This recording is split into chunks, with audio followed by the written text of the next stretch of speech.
Hey guys, Tyler here, and thank you for checking out this video. And this is a special series requested by you, my viewers, which is going to be complete breakdowns and walkthroughs of my latest Marksman Hunter runs. So all my build information will be on the screen right now, but don't worry if you did miss out on that. All that information, including strings to my build, will be found down in the description of the video. I hope you guys enjoy these runs. Please leave me your feedback down below. I'm always willing to make videos that you guys want to see here on YouTube, and I can help as many marksman hunters as I possibly can. I hope you guys enjoyed this run, and let's go ahead and get to it. Mr. Eggplant presents.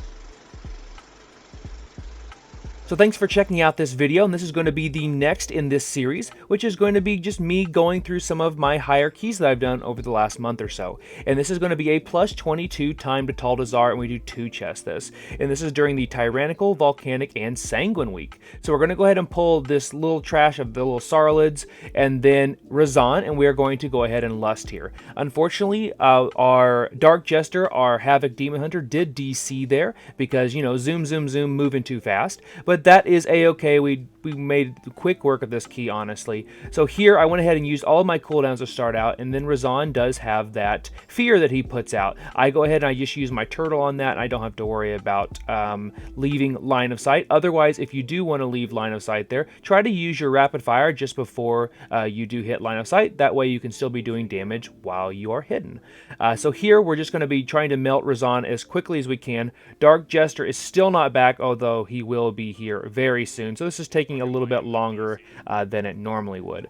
So here I kind of glossed over it already, but I started off with my explosive shot, then I go volley, true shot, rapid fire, aim shot, rapid fire, and then so on and so forth, and use rapid fire every time I have it up so I can continue the duration of my volley thanks to our foreset. So here Pursuit is on Teach, so we don't really have to do too much. I'm just going to kind of hang out here as he is slowly kiting Razan up and down this side of the map. This is pretty much how all of my groups have done this key and this boss since really forever. It's a pretty easy way to do this. And then if you do get picked with Pursuit and you are a marksman hunter, just let the cast fully go out and then use your feign death, and then he just kind of stops in his tracks and forgets what he's doing. So here we're just under 50% boss health, so I should have delayed that just a little bit, that rapid fire, so I could have done damage while I was hidden, but you know, it's not that big of a deal. I throw down my volley, and Pursuit does go on Teach again. I just missed out on getting a reset, unfortunately, with my rapid fire. It is what it is. Sometimes you get, it's kind of feast or famine, if I'm being honest with you.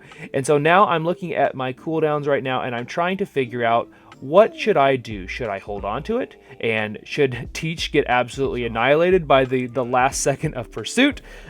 Maybe. But I'm sitting here deciding, do I use True Shot or not? This is a Tyrannical 22 boss, so I'm going to go ahead and make sure and use all of my cooldowns as quickly as I can, because this boss we want to get through. So there I went ahead and let all of my Witherbark's Branch mastery little water globules, if you will, go to me, so I get the most out of it there. I let Pursuit go down, and then I let the cast go through, and then I hit Feign Death, so forget about that. Thanks for playing Razan. So I did have that full duration of a True Shot, 28 seconds worth there, and Razan goes down. 197k overall for that first boss, and I have to say that's a little bit skewed since Jester was not around for that first bit, because I mean, he can't control a DC, right? But this is a group with Munkadin, Drooly, and Teach, so it was really a lot of fun to finally get into some keys with those guys. I really appreciate the invite. And then this is actually going to open the door to my highest key I've done so far this expansion, which is going to be a +24 Blackrock Hold. And boy howdy, do I know that Teach is ready for me to post that one. But here we pulled 2 of these Sky Screamers, going to have 3 Sky Screamers, so you make sure you do all of your damage here. So volley, then follow up the volley with aim shot, rapid fire to increase the duration of that volley as much as possible thanks to our foreset, and then just call your interrupts. So we just wanted to make sure we keep all those interrupted as much as possible. Jester had some mean words to say to that trash, and he absolutely obliterated it. So you could definitely tell he had his cooldowns up and ready to go. So here I throw down my my flare just to see if we can find that stalker, which we did, and now we're just going to start cleaving off of the stalker. The reason I am cleaving off the stalker is because it kind of has like a tank buster mechanic. It's like a dot, I believe, on there. Maybe it's a bleed. I'm sure somebody will correct me. But it does a ton of damage to your tank, so I'm just trying to get rid of it as quickly as possible. And then also the totem is already down on the guard, so then now he's already spewing all of this garbage. So you just want to make sure that you are staying out of the green poop that he drops down. Try to put those poops in good places because it follows where players are.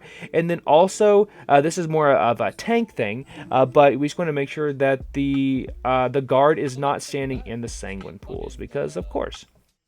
So there, I'm just going to make sure and dodge the big swirl. That does a lot of damage. And we're going to get another big pull here, and that's why I have my true shot up and ready to go.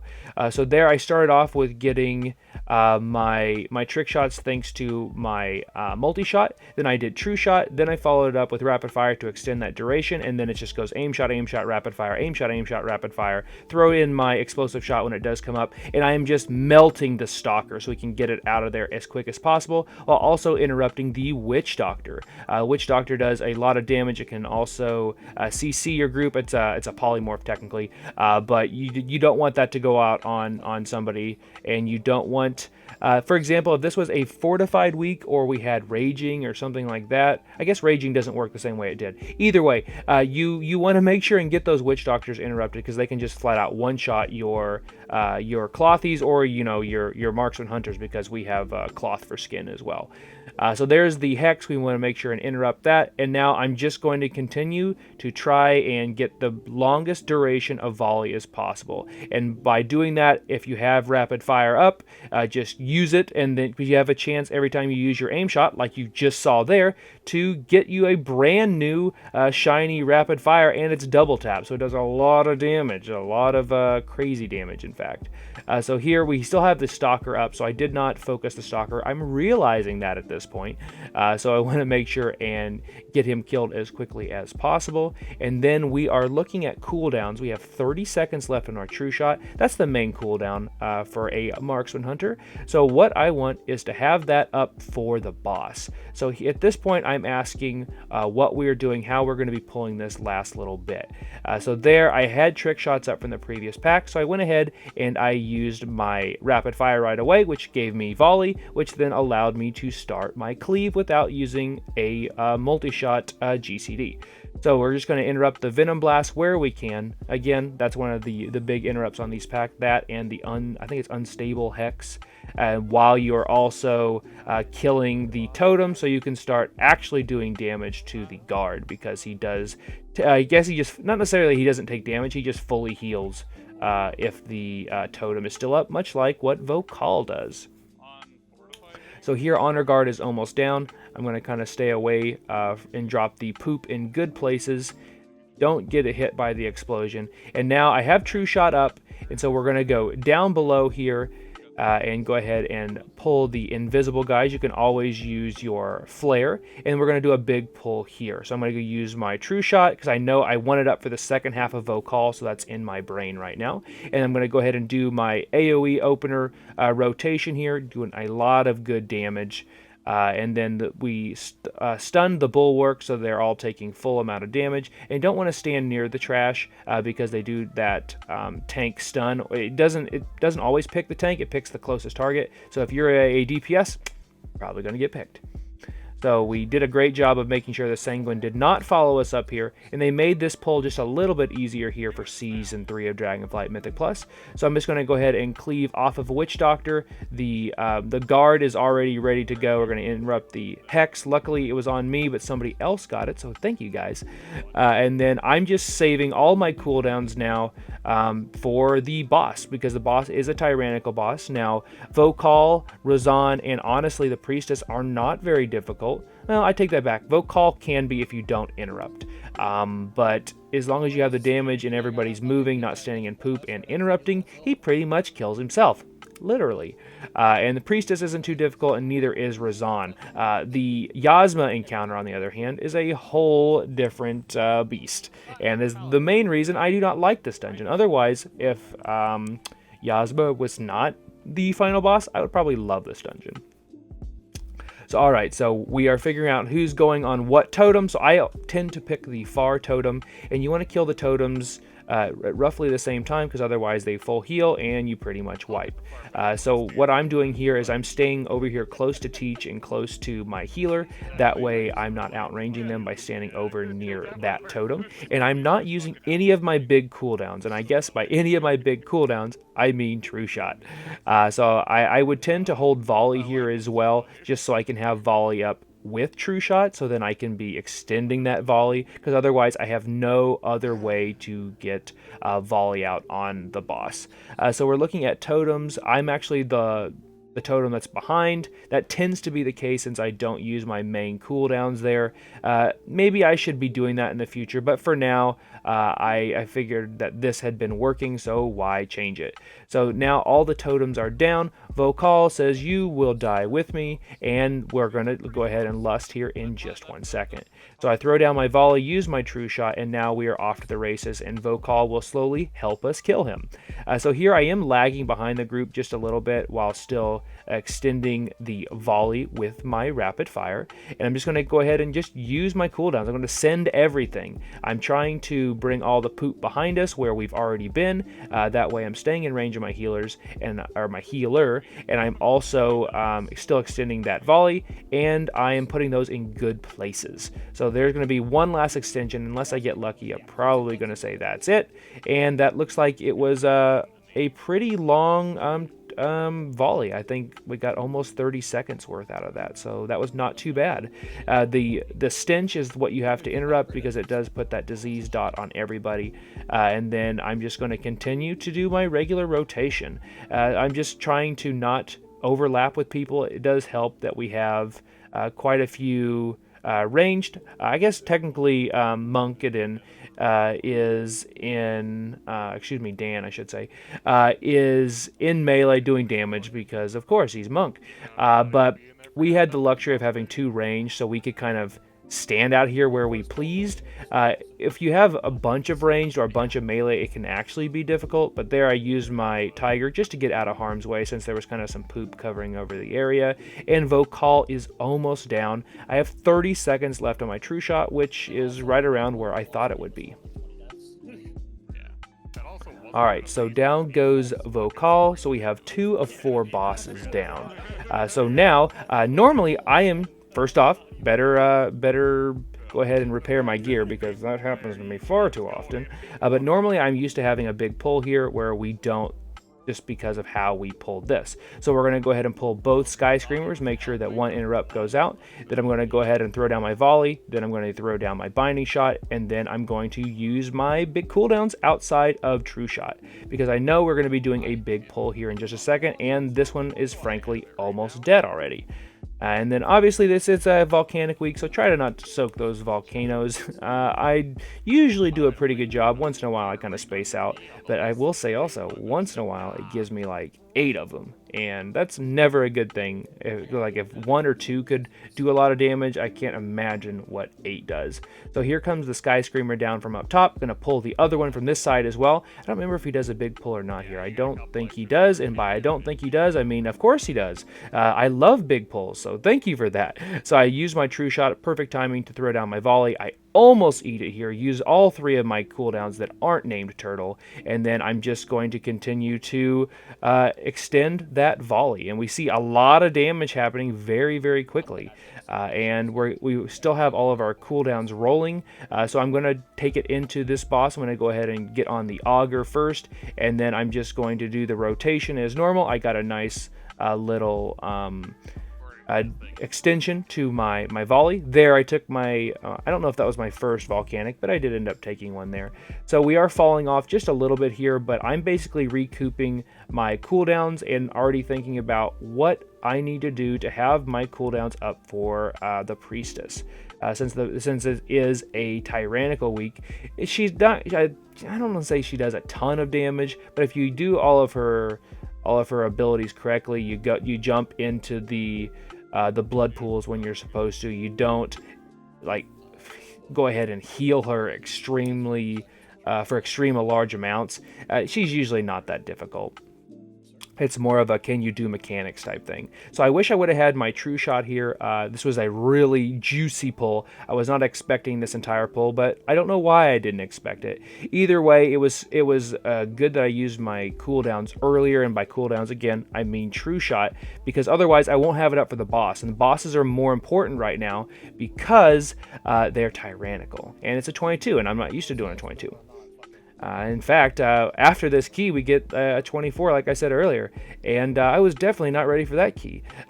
So on the Juggernaut as well, make sure you purge off the buff. I forget what the buff is, what it's named, but it's the only one with a buff that is purgeable or dispellable.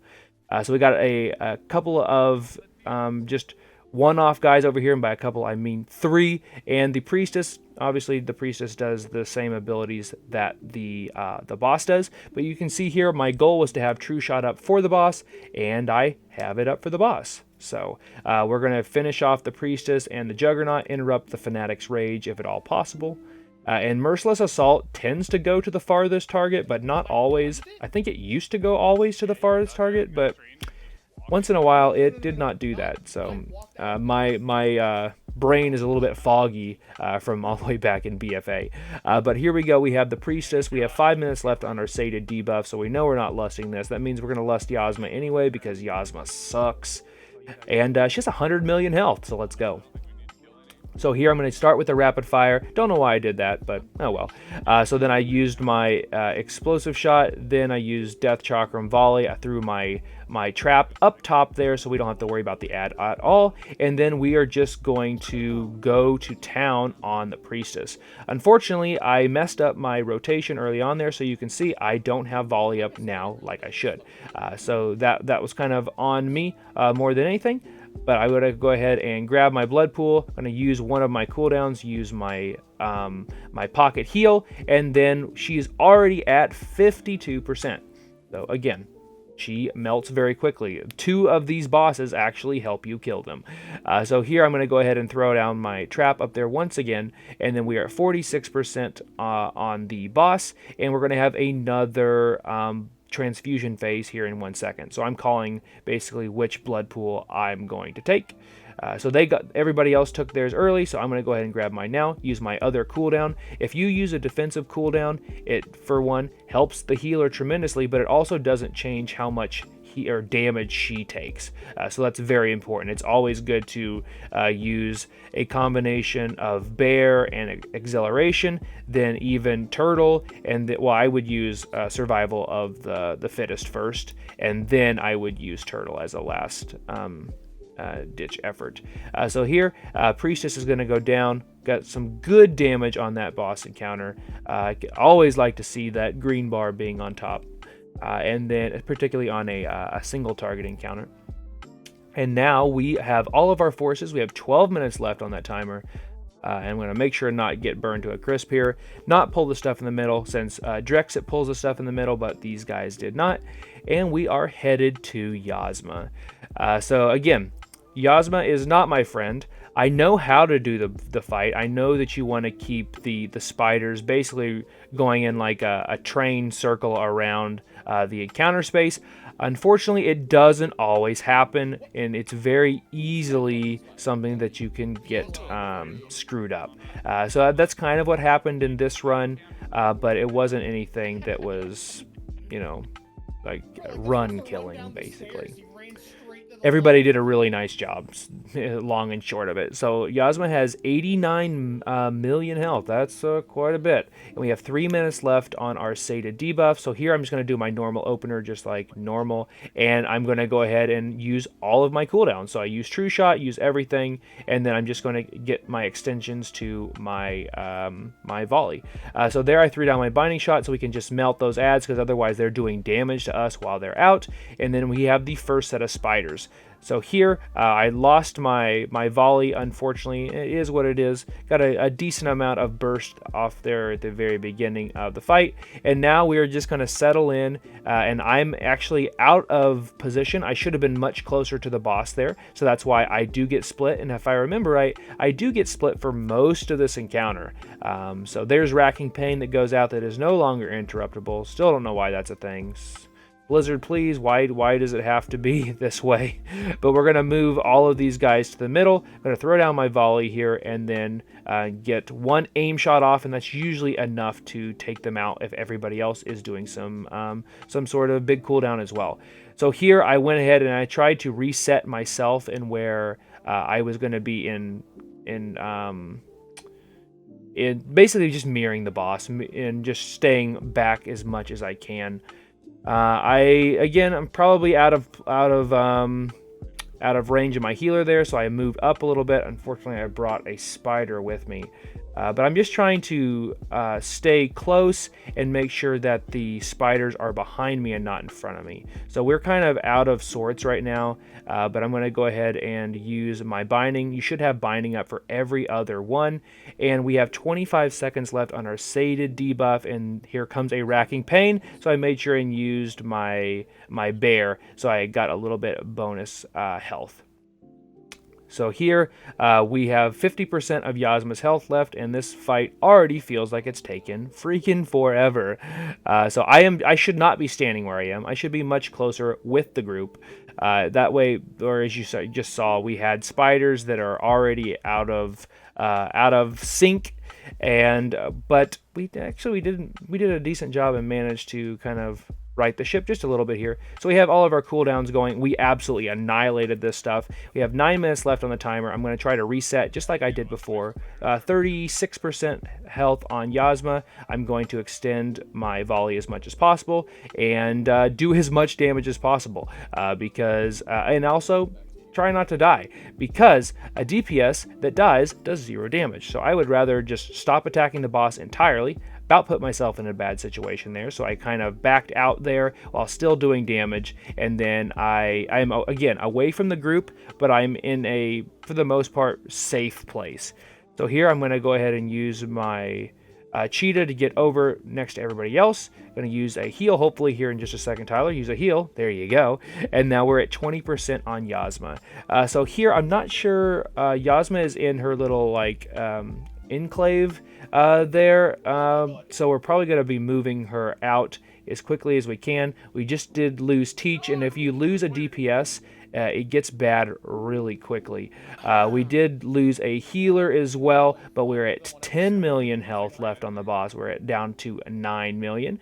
We get Munkadin back. I go ahead and bring out Ucklock to give me that 10% of my leech. I'm going to go ahead and use Turtle so I don't take this big ping of damage, and then we're just going to have to try to kill this stuff as quickly as we can. About get tapped by a spider, but we are at just under 6 million health left on Yasma. Racking Pain's going to come out here. I should have used my defensive, and I did not, but we are going to eke this by, and this is another key. So my total damage for this run was 221k. My embellishments, which is that bonus amount of mastery, was 52% uptime on that, and we're just under 2.9k Raider IO. So I have a plus 24 timed Black Rook hold for you guys after this key. I know somebody's really looking for that, but we did another key with Dark Jester. He was such a great addition to our group. But thank you guys for watching. Consider subscribing if you haven't already, and be sure and follow me over at Twitch at twitch.tv/Mr. Eggplant. All right, Teach, 24 Black Rook holds coming up. Thanks guys for watching, and I'll see you next time.